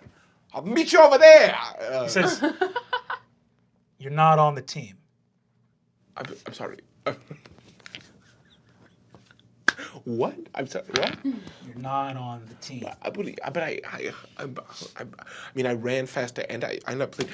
My father paid you. My father paid you money. What the hell did you just say? See, all the other students look around and he says, buddy, you got a big mouth and no heart. You will never be an owlbear. You see that he goes, he takes a red slip out. That's detention, pal. You know what? That's fine. Right? Because clearly I'm better than all of you at Blood Rush, right? You know what? I don't need this, and I don't need any of you. And you know what? Rock, none of your jokes are funny. I didn't like any of them. What the hell? That's not what she said! And Rod bursts into tears, and the other Dane goes like, it's fucked up, dude. It's fucked up to tell a guy his jokes are bad. Think about that. You see the coach says, good luck. You got all the moves in the world, but it means nothing if you don't play on a team, kid. You'll learn that the hard way. Oh, I'm sure I will. Fabian heads off. We'll move over to Riz real quick. Riz, you are walking down the hallway towards one of your other classes. Nobody's been able to find the rogue teacher anywhere. And then word started to spread around that that's the deal on the first day is you have to find the rogue teacher. All right, so can I do like a roll to... do an investigation check. Investigation check, okay. Looking around the hall, sniffing around with my... Ooh, that's not good. What did I get? 11. 11. You are out near the front of the school, and you see that one of the students is talking to, who looks like a sort of like lavender-skinned elf, very beautiful. And she's speaking to this guy who's like got a black leather jacket and a white t-shirt and tight jeans, who's next to a big motorcycle, and he's like this like tiefling with big horns. He looks like a little bit too old to be a student. And you see that he's kind of like got an arm on her waist and like he's leaning against his motorcycle. They're out in the front near the driveway. And you just see this sort of couple, and she's kind of talking to him, and he's sort of like greaser-looking tiefling guy, Okay. Big long horns swept back, and she's sort of giggling, and he's sort of smiling and laughing at her. And you see that Penelope Everpetal, who was sort of the popular girl who's handing out flyers, walks up and says, "Hi, Sam. Can I talk to you real quick? I don't mean to interrupt you and your boyfriend who hangs out around the school and doesn't go here. What are you gonna do as you see this?" I guess I'll try to kind of hide and sneak up and listen to their conversation. Awesome. So that is a 23 for stealth. Awesome. 23? Yeah. Oh, fuck yeah. You see that, as you get closer, you see that it's actually not an elf. That Sam, her hair is flowing slightly. She's a water genasi, right? So she's like a water elemental kind of thing. And you see she says, Penelope, I'm busy right now. Johnny is just stopping by real quick and I can talk to you after school. And then she goes, now Sam would be good. You see that the guy, the tiefling, sort of looks over and he's looking at Penelope with that face of like a weirdo adult hanging out at a high school. Yeah. Just like, you're not the person I'm dating and I have no facial expression as I'm watching you. Just like, Right. You see that, I guess I'll sneak up behind him and I'll tap on his back. his arms are engulfed with green flame, and he turns around and says, "Whoa, whoa, whoa, whoa! Watch the jacket, kid. Sorry. You have any idea who you're talking to? Johnny. Johnny Spells." Do you go here? See, he puts on sunglasses. "Hell no, I don't go here. No. No, it's my girlfriend." You see that Sam waves and says, "Hi, can I help you?" I'm friends with your friend. And I point to the cheerleader girl. See, Penelope says, "Oh my God, are you the ball from earlier?" I turn to Johnny Spit. They call me Ball. Why do they call you ball? Because I ball, dude. I don't believe that. Ball. I don't believe I you. get shoved in a garbage can, okay, man? Tough. Yeah. I know what it's like to get shit on. So where are you from, man? I live at the Strong Tower Luxury Apartments, just me and my mom. Where I'm from's the same place I'm going, buddy. Nowhere. Can I get a perception check if this dude actually rules? Because right now, I think he rules. That is it's only a 9. This dude fucking rules. Cool. You see Sam says, "Johnny, I gotta go deal with Penelope. Are you okay if we meet up later?" And he goes, "Yeah, babe, maybe. I don't know. I might be busy. I'll see you around, kid." He fucking takes off on his motorcycle. Johnny Spells. You think Johnny Spells rules? You see that Sam looks over at you and goes like, "He totally rules." He seems pretty cool. Johnny Spells. How did you meet Johnny? He hangs around the high school. No, he seems awesome. How old is he? I don't know. I think he's like, he had a birthday, and I think he gave a real ID and could drink. So Okay. I think 21, maybe. Right. Cool. Do you know, has he dated anybody else at the school? You see that Penelope says, "Sam, we're going," and make an insight check. Cool. 18 plus 22 total. Penelope didn't like that. Okay. She didn't like that you said that at all. She grabs Sam and runs into the school. Not so sure about Johnny Spells. Cool. So I guess I'll follow them in. Cool. You follow them in, and you see them duck into the girls' changing room, and you hear Sam say, "What? Penny's gone." And you see she says, "I fucking know, Sam, but now we need to talk about what happens next." And the door closes. Are any of these guys around? Nope, not that you can see. I guess oh boy. Riz runs to try to find a girl to help him. Make an investigation check. Cool. 18. Cool. Make a persuasion check. Okay. 21. Awesome. Cool. You see that there's this extremely bejeweled dwarven girl. She's got like little sort of sideburns that go down to these like little wispy strands, jewelry everywhere. She's like hanging out with some friends near the water fountain as you approach her. Okay, so you've got a lot of jewels, and I can tell that you like stuff. I will give you my freaking briefcase if you'll go into that changing room and tell me what those girls are saying. I think one of them has a crush on one of my friends. You see, she says, your briefcase? Okay, what do you want? What do you want? You see that she says, I don't know, like, give me 20 gold pieces. Okay. What if is there anything from the school you want? I'll take something for you. She says, okay, yeah. Steal me like a tea bag of that gross tea that Principal Eggford is always drinking. Yeah, sure. Okay, will you go in there now? Go give me the tea bag. Fine. Okay, I run off to go find a tea bag. Cool. You find Principal Eggfort's office. Go ahead and tell me how you're getting in. The door is locked. I guess I'll try to unlock it. Cool. I guess what skill would that be? Like sleight of hand or? Yeah, make a perception, then make a sleight of hand. Okay.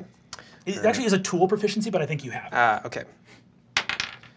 So I did bad on whatever that was. Perception of 4. Cool. 4 is So bad. it's a door. Great. Cool. It's a door. And then roll again. Okay.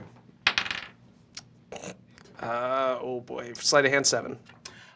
You mess with the door, and the door actually opens. Sweet. I look for his tea. You walk in and see Vice Principal Goldenhorde. Immediate detention! All right, look at that. Wild. We're up to 5 on day 1. At least yours happened during the day. That's good. All right. I run and try to grab his tea while he's drinking it. You see, he looks at you. Yeah, go ahead and make an opposed athletics check. You can do acrobatics. Okay, good. 21. You grab it and bounce. I'm so sorry. I'll go to detention later, I promise. You have to go to detention! You see, he's just like barreling down the hallway after you. You run, find the dwarven girl. You see, she says, "Oh my God, you actually got it? Yeah, I got it. You're a fucking freak." Riz Gugger! Get back here! She goes, "All right, I'll go listen." Yes. Fucking weirdo. And she heads off. You see Golden Horde. You see sort of fire coming out from his mouth. Making me run? That's wild. That's a wild thing for you to do. Here you go. Detention. Thank you, sir. Well deserved. Cool. Towards the end of the day, you're all back in the assembly hall, and Principal Eggfort says, concluding this, our first day together here at the Eggfort Adventuring Academy, we will now begin the wonderful process of the Day of Fellowship. You all have the rest of the afternoon to meet with the friends you've made and form your first adventuring parties. This most critical afternoon will be you banding together for the rest of your time here at Eggfort. I hope you will find the people that you have the most in common with and that you feel the most excited about becoming heroes and solving the problems of the world through violence and strange arcana. You see that Vice Principal Goldenhorde grabs the mic and says, except for those with detention, you will be expected in detention.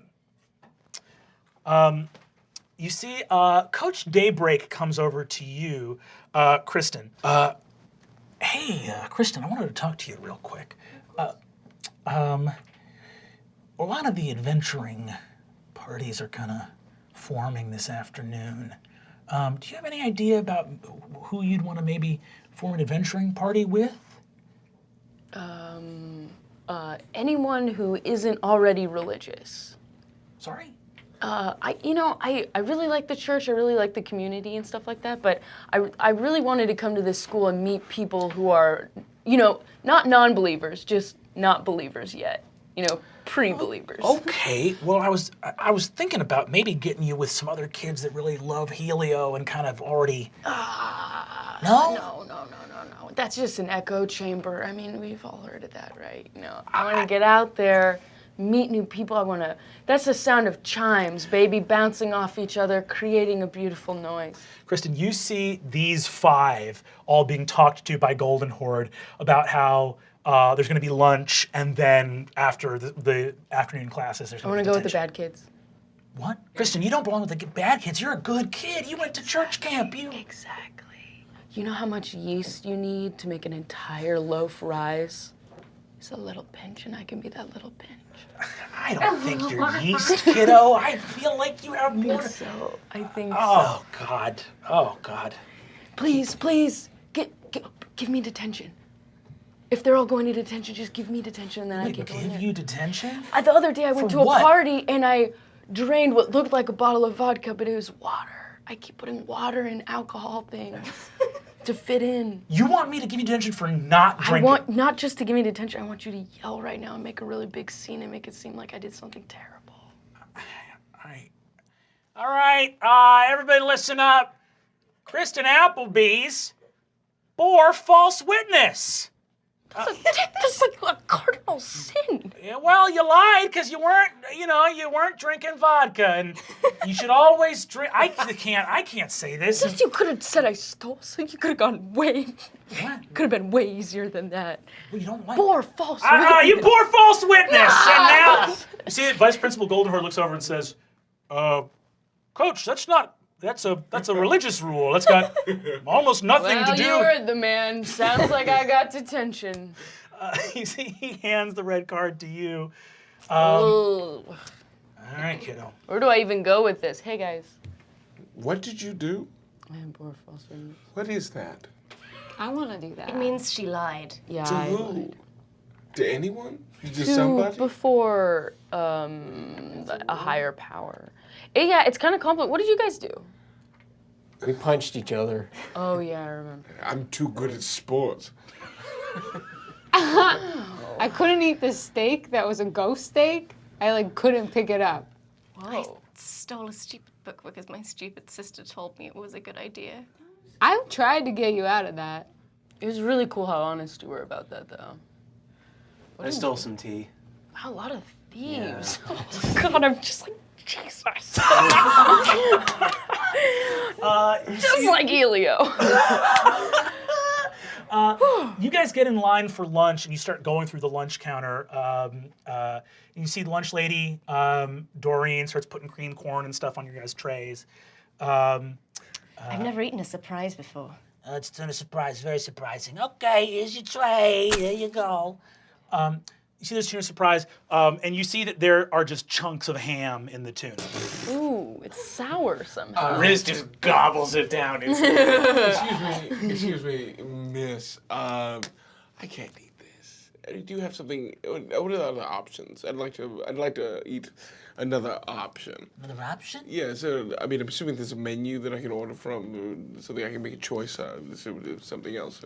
There's no other. You want me to get you? I could get you ketchup. I could do. What? Miss, ketchup is not a meal. I could do ketchup. It's a meal? Is ketchup a thing in your culture? You put vinegar on it. I don't know. All right, Jesus. I down my whole tray as well. I'm gonna need Kristen to make another an opposed acrobatics check. So this is a dexterity roll. Great to have -3 off the bat. 12. Cool. You see that Rog, the half-orc jock, grabs your Bible out of your hand and tosses it into the kitchen. And you see it goes and spins and lands in a big vat of the cream corn and sinks into it. And you see he goes, "That's what you get for boring what you did. That's what you get for that." Good thing I already know that whole thing by heart. I cast Mage Hand and pull the book out of the creamed corn. Cool. You see that as you go to start pulling the book out of the cream corn, the book pops out. It's covered in creamed corn, and there's a ton of goop all over it. See, the lunch lady says, "All right, everybody, you all gotta go. Everybody, go sit down." Rog says, "Think about it next time. Think about it." Oh, don't even bother. He's a fucking oaf. You guys have your lunch, and after lunch, you guys are in detention. You see the lawn outside, beautiful afternoon, filled with students all like, "Oh, you're my new best friend. We're gonna be adventurers. Yeah, let's make an adventuring party." And you see that Vice Principal Goldenhorde and a sort of young gnome who's like very rosy-cheeked and his sort of like watery blue eyes walks in. See, they step in, Vice Principal Goldenhorde says, "Well, well, well, troublemakers." And Kristen. Troublemaking bothers me on a deep level. This school can be a dangerous place. Students put a lot on the line here. And you, with your tomfoolery, your jackanapery, and your shenanigans, are a liability that cannot be allowed. Mr. Gibbons will handle your disciplinary action while I'm gone. See, he turns and walks out, and you see that the gnome hoists himself up, so he's sitting on the edge of the desk, and he goes, "Okay, so how do we feel about what we did?" Yeah, right here. I technically have diplomatic immunity, and do I have to be here? I feel bad. I Feel didn't bad? mean to punch you. I get so mad. I did punch you. It wasn't worth it, but I shouldn't be here. My crime was being too good for the Blood Rush team. Okay. Punched him. Yeah, you punched him. We all watched I it. also Kind of punched for him. no You're reason objective. even. Yeah. I also admitted that I punched him. I said that. Wow, okay, so that's a lot of feelings. Okay. How's everything at home, guys? Everything good? It's great. Everything good at home? Yeah. Okay. Now you know. Why are you crying? Why am I crying? Because I guess you tapped into something that, maybe home's not great. Okay. Maybe home's not great. Okay. Now, those are strong feelings, okay? And I'm here to talk about anything, okay? If you have any problems, yes, right here. Can't we just do lines instead of talking? Yeah, Sorry? Jesus Christ. Wow.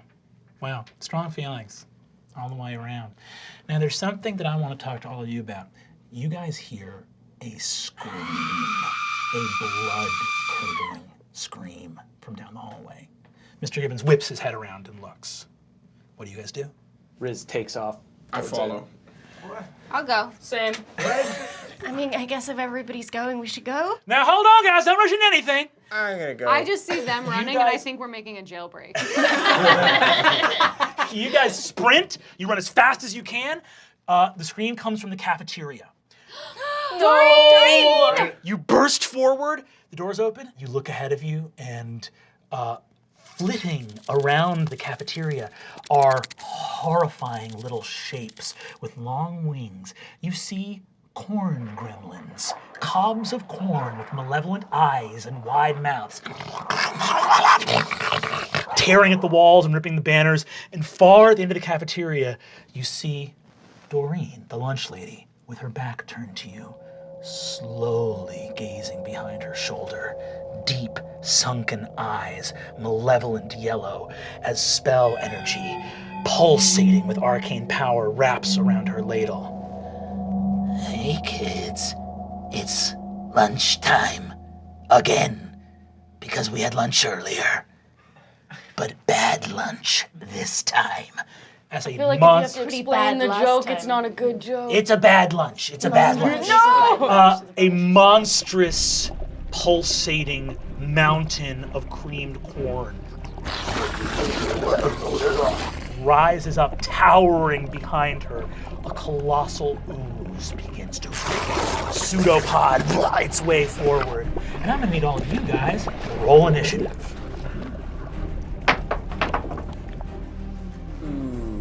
Okay. And that's where we'll leave off this week on Fantasy High. Okay, that's it for this episode of Dimension 20. If you liked what you saw here, there are 2 more full episodes you can watch right now on Dropout. Just go to dropout.tv and start your free trial today in order that you may continue your noble quest. What did you just do? We gotta go, guys. Riz just starts like cleaning up. Will someone take my body, please? Everybody